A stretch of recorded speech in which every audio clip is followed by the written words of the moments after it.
this one isn't the same. That look about right? And then go out just a little bit. There we go. So now let me fix this one. Again, go underneath first. Just make a nice base. And then you can kind of look at the other one and try to even them up. Trying to get a little high arch right there. And then this little sparse area for me, right there.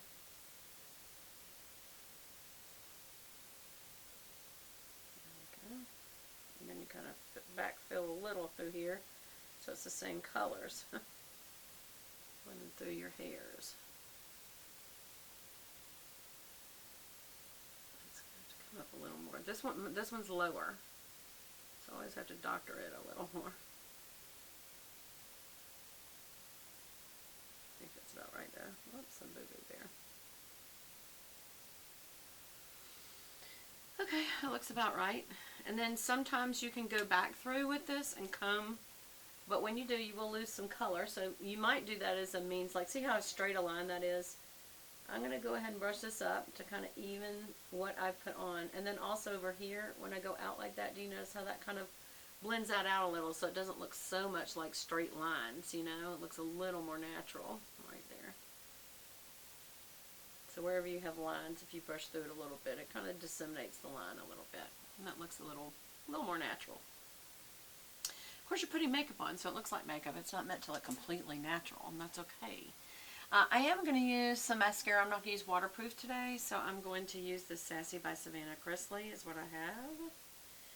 And somehow I got stuff all over it. But I think that's old and it's dried. It is. Must have been when I first used it, because it's on there. Here we go. I'm not going to use my eyelash curler even. I'm just going to touch these up a little just to have some color on my lashes. Right at the base, get it real good, and then I kind of wiggle either side, and that just kind of gets color on either side of the eye shaft. And just when someone looks at me straight on, they'll see that I have mascara on. I am going out of the office today, and I don't have any Zoom calls today. We at work, we use Teams and Blue Jeans. It's like Zoom, you know, where you can have a meeting online. That's how we also have our Bible studies right now. And we watch church on Facebook. There we go. There's just a tiny difference. You can see. I really do not like this makeup look for me, but I followed the instructions because I was trying some new makeup. That's not the same as with God. You always obey Him and follow the instructions, but it's always going to turn out right because He doesn't fail like a makeup company can. And this look may be really good looking on a younger person, but as you get older, having a shininess like where this is falling right at the crow's feet and right at the this bone right there where the skin drops down, that doesn't look good when you get older because it drops, so it's just going to make your eyes look droopy. And so you would put a darker color there and right above the crease, not in it. So that I followed the instructions, but if we're older and your skin is already starting to sag, or if you have natural, sometimes younger girls have hooded eyes from when they're young. It's just the way their eyes are structured. And then if you have a hooded eye, for whatever reason, you would not do this look. And that's why it looks kind of droopy, because it's highlighting right where you droop. That's where they wanted me to place that color. This is okay mascara. It's not my favorite, but you know, I'm just wearing it. But when I go to lunch, I take my lunch break and go meet Lance for his radiation treatment. That's why I'm trying to look pretty when I see him.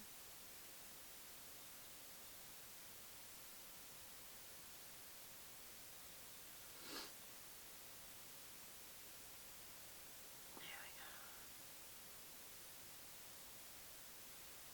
Yeah, it didn't do too good. Yeah, it's kind of gloppy, like dry gloppy.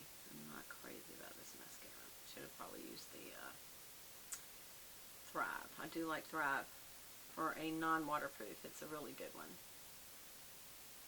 And again, because it's not waterproof, no matter how much I am putting on, it is not holding the up. It's not holding the lift. It's just they're dropping right back down. Now, some of you, naturally, your lashes are up, so good for you. So you don't have to worry about that. For me, I have to use an eyelash curler and several coats of a waterproof mascara. I'm just not into that much trouble today, to be honest, so that's why I didn't do it.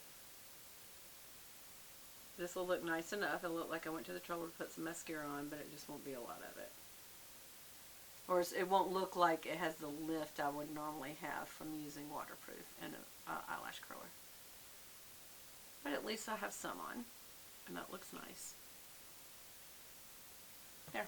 So there's the look. There's the end look. Again, using the Sugar Rush palette from Flower Beauty. By the way, I do like Flower Beauty. I like Flower Beauty a lot. This needs to go in the wash so bad. And I feel like I got a little too much makeup on today when we used that foundation. And this foundation, without anything else, we used a couple of cream base moisturizer, and then also we blended a little bit of this with the Lancome, when this probably should be used by itself. Plus, I think this is older, y'all. But this It Cosmetics CC Plus cream is a full coverage cream plus anti-aging hydrating serum, which I already put on, and it's got SPF 50. So this by itself is great because it's got serum in it. It's got a full coverage foundation cream, and it's got 50 SPF. And y'all, you need SPF on your face. I don't care if you're inside or outside, you need SPF every single day. So anyway, so this is my final look. What do y'all think? What do you think with my ears out? That's the look. And I think we also ended our talk on how to respond when things are going wrong. Confess any sin in your life that may have caused it. Resist self-pity.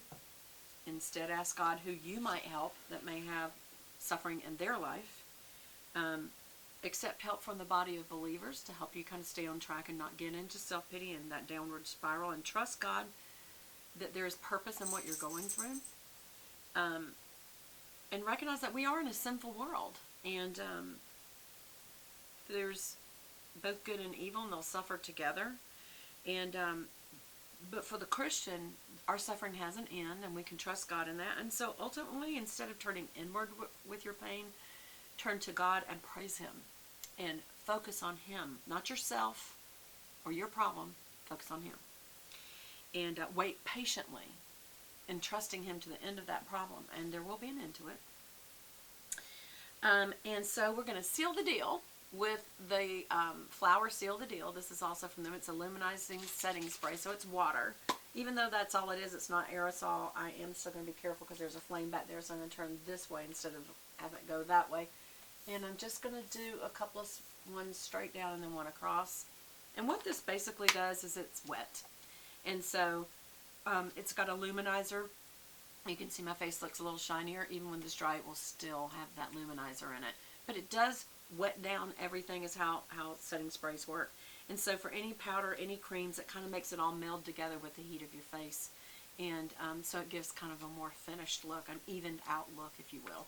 So that's the power of setting sprays, and this happens to be one I really do like. Now, y'all know as a refreshing spray, I like my Chanel. And as a hydrating spray before I put my makeup on, if I even do that, I do like Honest. I can't remember, but anyway, it's more of an herbal moisturizing spray, I guess you call it. You also could use it as a setting spray or a refreshing spray. But again, I use this for my setting spray, Flower Seal the Deal, and that's from flowerbeauty.com. And if I keep in my purse, if I ever just need to kind of like be refreshed because I'm sleepy, tired, or I just feel whatever, I will spray my Chanel setting spray. But it's really expensive, so I use that sparingly, but as needed. So anyway, that's it. That's this look, and I hope you enjoyed it. I know it's probably many parts, and give me your thoughts on whether or not you enjoyed me kind of doing a Bible talk while we did putting the makeup on. Where are we? I think it's got a couple more minutes. I'm sorry that we had a lot of little short parts to this, but I was having a problem, I thought, with my camera. Now I'm beginning to wonder, was it this disc, this original disc? But I am going to use that. I had a couple of minutes on it. a minute or two on it, so I will use this. It'll be a very short part one, I think. So we'll see. But anyway, y'all, if you do ever read the book of Job, make sure, sometimes it's better to start reading it at the end and see what God had to say at the end. So that as you read what happened as he went along, you know there's a good ending coming. Because it is very depressing to read, because Job went through so much, and you think, well, why would God do that? There's that question again. Read to the end and you'll see. But basically, when we go through things, there is purpose in it. And it's different purposes at different times. So it may be for one reason one way and another reason another day. So, but in this case, it actually was to show Satan. It was Satan came to the Lord and he said, I believe that Job only follows you because nothing ever goes wrong for him. And God gives him permission to put him through the ringer. He says, you can do anything to Job but take his life. I believe in him. What an honor that God Almighty, who we're supposed to believe in, would say that he believes in man. And that's the only person he ever said that about, by the way. He didn't even say that to Paul. And think of all that Paul did. So short of Jesus Christ, Job's the only person God showed faith in. I mean, that's amazing. But Job was very human in his reaction. But he still trusted God. He just didn't understand what was happening. So he whined and went into self-pity and started complaining to God. And God told him real quick to stop that. At the end, he said, you take it like a man. You stop asking me why, and you listen to this. How dare you question me? Where were you when I made everything? So it's not that we can't come to God. It's that when we come to him, we need to come to him trusting that it's for our good and for his glory. That's all he meant. So anyway, I love you guys. Comment below if you liked this. And if you have any questions about the study as well. I love you guys. I'll talk to you again soon.